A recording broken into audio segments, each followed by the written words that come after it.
Ukraine का सूमी शहर पूरी तरह बर्बाद हो गया है। कीव के बाहरी इलाके में शदीद गोलाबारी देखी जा रही है। खार्किव सूमी में रूसी फौज और यूक्रेन फौज के बीच जंग हुई है और देर रात खार्किव पर रूस ने बरसाए बम।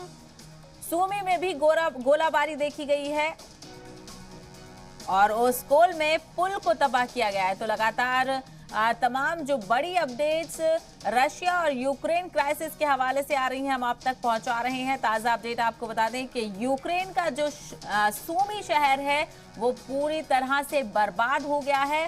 कीव के बाहरी इलाके में शदीद गोलाबारी की गई है। खार्किव सूमी में रूसी फौज और यूक्रेन फौज के बीच जंग हो रही है और देर रात खार्किव पर रूस ने बम बरसाए थे।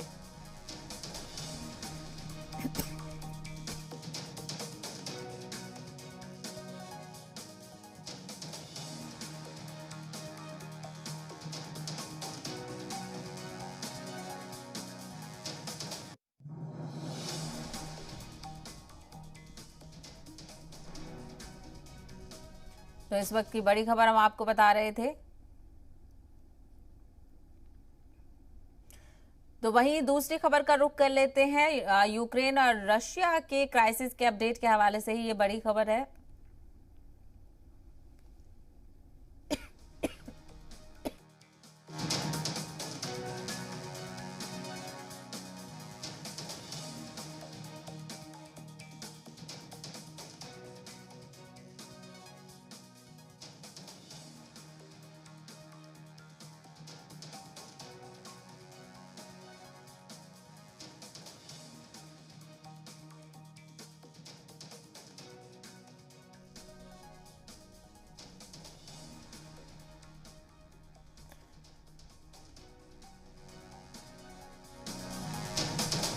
तो रशिया और यूक्रेन के हवाले से बड़ा अपडेट आपको बता दें। यूक्रेन के सदर जेलेंस्की का बड़ा बयान सामने आया है जिसमें उन्होंने कहा है कि 96 घंटे में रूस के कब्जे में होगा कीव। तो जेलेंस्की ने साफ तौर पर कह दिया है कि कहीं ना कहीं रूस जो है वो पूरी तरीके से कब्जा करने वाला है कीव पर, जो कि यूक्रेन की कैपिटल है उस पर कब्जा हो जाएगा। 96 घंटे में जो दीवार है वो टूट जाएगी। जेलेंस्की का कहना है रूस की पहली जो टुकड़ी है वो कीव से 4 घंटे की दूरी पर है, जेलेंस्की ने बताया।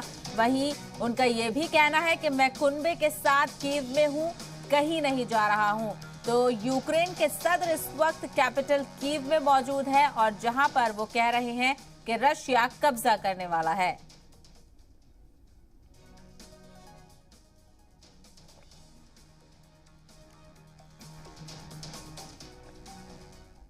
तो एक और अपडेट आपको बता दें यूक्रेन के हवाले से ही। यूक्रेन पर रूसी हमले के बीच इस वक्त की बड़ी खबर, डोनबास में यूक्रेन के जवानों ने सरेंडर कर दिया है। यूक्रेन फौज की 53वीं ब्रिगेड की कुछ यूनिट ने सरेंडर कर दिया है। डोनबास में रूसी फौज के सामने यूक्रेन की फौज ने सरेंडर कर दिया है। लगातार रूस की तरफ से ये कहा जा रहा था कि यूक्रेन सरेंडर करे, तो वहीं सरेंडर करने की खबर सामने आ रही है। कमांडर के मारे जाने के बाद ये जो टुकड़ियां हैं यूक्रेन की, उन्होंने सरेंडर किया है। तो आपको बता दें डोनबास में यूक्रेन के जवानों ने सरेंडर कर दिया है।